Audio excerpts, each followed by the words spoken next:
Section 4, Logic versus Psychology. A powerful yet often overlooked consequence of our tendency to adapt to the existing culture is that our very identity and personality is often linked to the institutions, practices, trends, and hence values we are born into and exist in.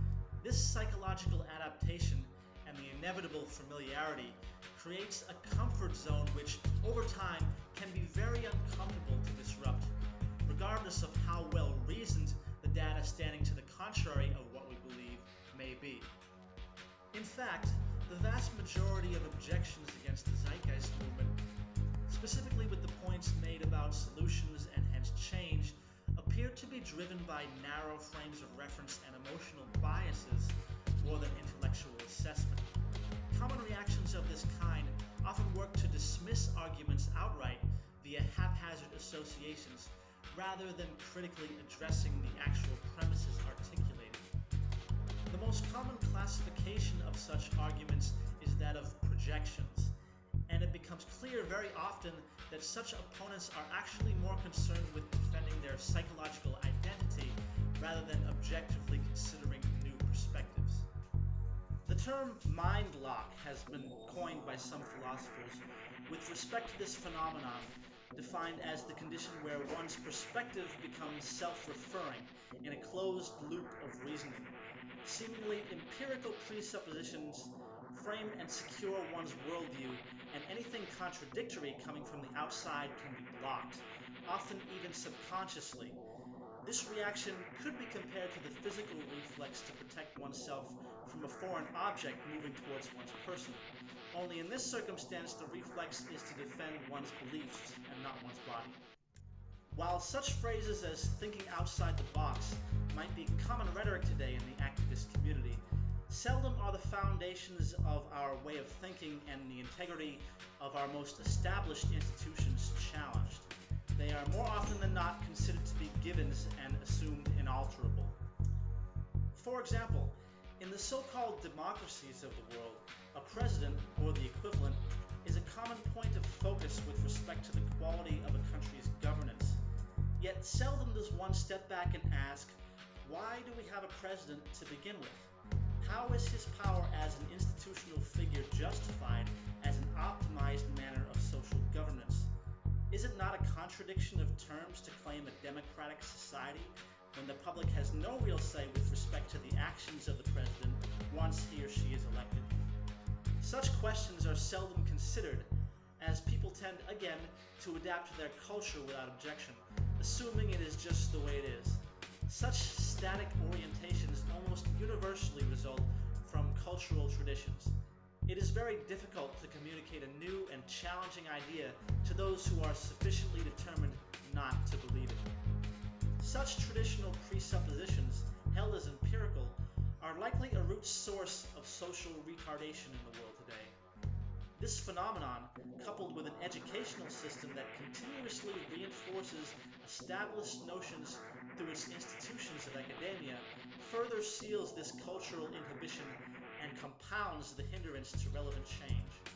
While the scope of this tendency is wide with respect to the debate, there are two common argumentative fallacies worth noting here, as they consistently come up with respect to the application set and train of thought promoted by the Zeitgeist movement.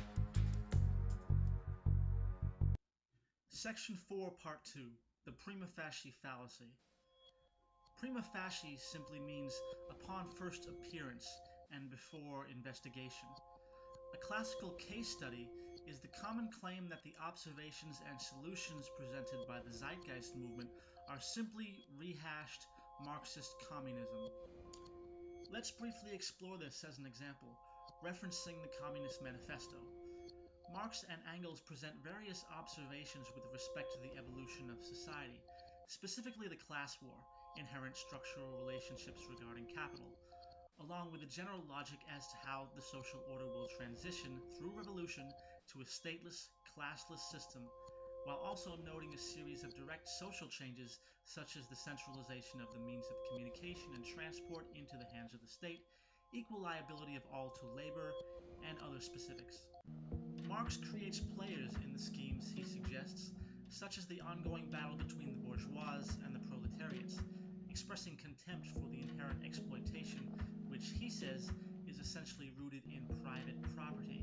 In the end, the goal in general is in seeking a stateless, classless society. On the surface, reformations proposed in the Zeitgeist movement's promoted solutions might appear to mirror attributes of Marxism if one was to completely ignore the underlying reasoning. The idea of a society without classes, without universal property, and the complete redefinition of what comprises the state might on the surface show confluences to the mere gestures themselves, especially since Western academia commonly promotes a duality between communism and capitalism, with the aforementioned character points noted as the core differences. However, the actual train of thought to support these seemingly similar conclusions is quite different. The Zeitgeist movement's advocated benchmark for decision-making is not a moral philosophy, which when examined at its root is what Marxism is really based on.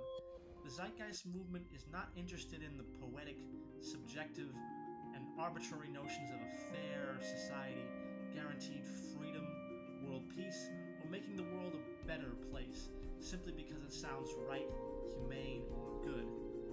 Without a technical framework that has a direct physical reference to such terms, such moral relativism serves little to no long-term purpose. The Zeitgeist movement is interested in scientific application as applied to social sustainability, both physical and cultural. As I will express in greater detail later, the method of science is not restricted to its use for physical applications, and hence the social system, infrastructure, educational relevance, and even understanding human behavior itself all exist within the confines of scientific causality. In turn, there is a natural feedback system built into physical reality which will express itself very clearly in the context of what works and what doesn't work over time, guiding our conscious adaptation. Marxism is not based on this calculated worldview, even though there might be some scientifically based characteristics inherent.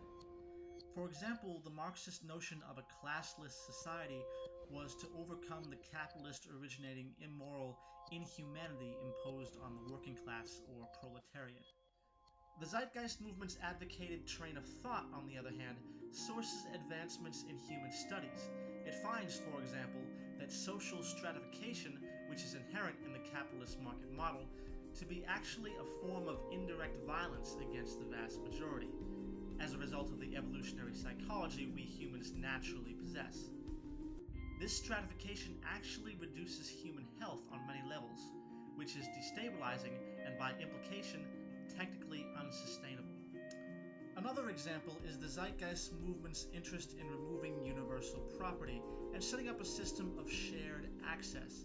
This is often quickly condemned as the same old Marxist idea of abolishing private property. However, generally speaking, the Marxist logic relates to the existence of private property as the perpetuation of the bourgeois and their ongoing exploitation of the proletariat. Marx states in his manifesto that the distinguishing feature of communism is not the abolition of private property generally, but the abolition of the bourgeois' property. The Zeitgeist movement's advocated logic, on the other hand, relates to the fact that the practice of universal individual ownership of goods is inefficient, wasteful, and environmentally unsustainable, as opposed to the practice of allowing anyone to access any good that is not currently being used by someone else. Section 4, Part 3, the straw man fallacy. This argumentative fallacy has to do with the misrepresentation of a position, deliberate or not. This usually has to do with imposed interpretations which are without legitimate evidence. For example, when discussing the organization of a new social system, people often project their current values and concerns into the new model without further considering the vast change in context, which would likely nullify such concerns immediately. A common strawman projection in this context would be that in a society where material production was based on technological application directly and not an exchange medium requiring paid human labor, people would have no monetary incentive to do anything, and therefore the model would fail as nothing would get done.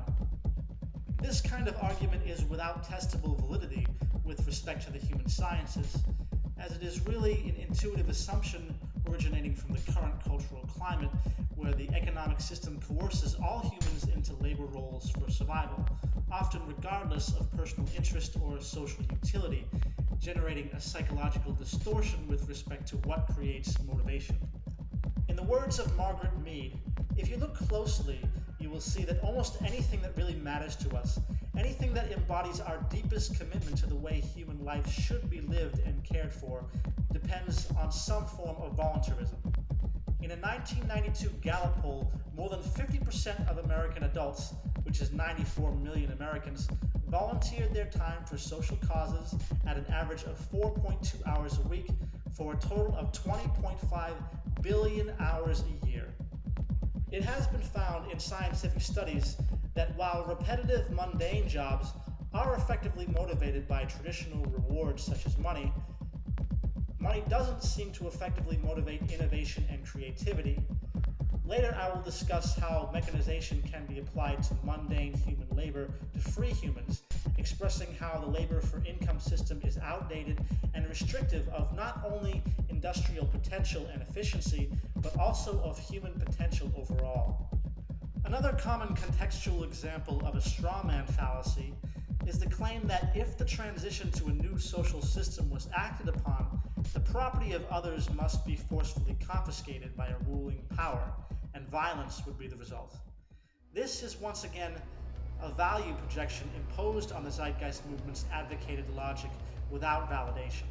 The Zeitgeist movement sees the materialization of a new socioeconomic model happening with the needed consensus of the population. The system's very understandings, along with the biosocial pressures occurring as the current system worsens, is the basis for influence. The logic does not support a dictatorial disposition, because that approach, apart from being inhumane, wouldn't be sustainable. In order for such a system to work, it needs to be accepted without active state coercion. Therefore, it's an issue of investigation, education, and broad acceptance in the community. In fact, the very specifics of social interaction and lifestyle actually demand a vast majority acceptance of the system's mechanics and values. One more example of a straw man fallacy is the confusion about how a transition to a new system could happen. In fact, many tend to dismiss the Zeitgeist movement's proposals on that basis alone, simply because they don't understand how it could happen. This argument in principle is the same as the reasoning of a sick man who is seeking treatment for an illness but does not know where he can get such treatment, when it would be available, or what the treatment might be. Does his lack of knowing how or when stop his need to seek? Well, no, not if he wants to be healthy, and given the dire state of affairs on this planet, humanity must also keep seeking a path that will be physically and socially sustainable.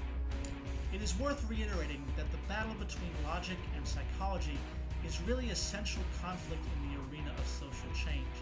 There is no context more personal and sensitive than the way we organize our lives in society. And an important objective of the Zeitgeist movement in many ways is to find techniques that can inform the public as to the merit of this mechanistic, logical train of thought, overcoming the baggage of outdated psychological comforts which serve no progressive, viable value roles in the modern world.